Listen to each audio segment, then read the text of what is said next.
Le vin n'est pas seulement une boisson alcoolisée, le vin nous fait voyager. Et aujourd'hui, on part en Navarre, au pied des Pyrénées.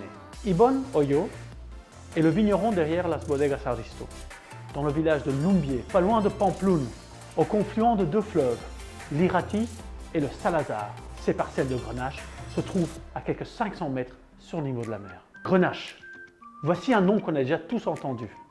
Il s'agit en effet d'un des cépages les plus plantés au monde. Mais Ibon et ses Bodegas Aristo ne sont pas bien loin de son berceau.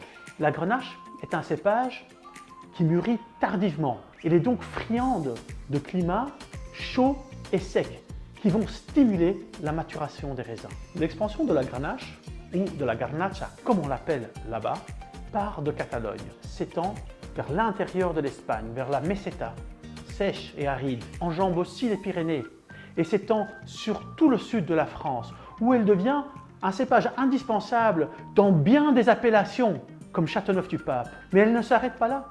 Les Espagnols l'amènent en Sardaigne, où les locaux l'appelleront Canonao. Et de là, elle partira vers les colonies espagnoles et françaises dans le monde entier.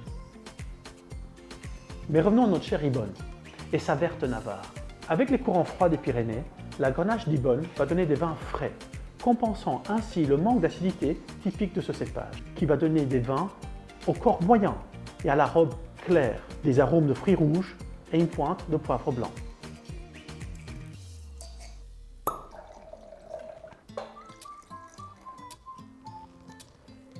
On voit une robe assez rubis, pas trop foncée, bien pourpre comme ça.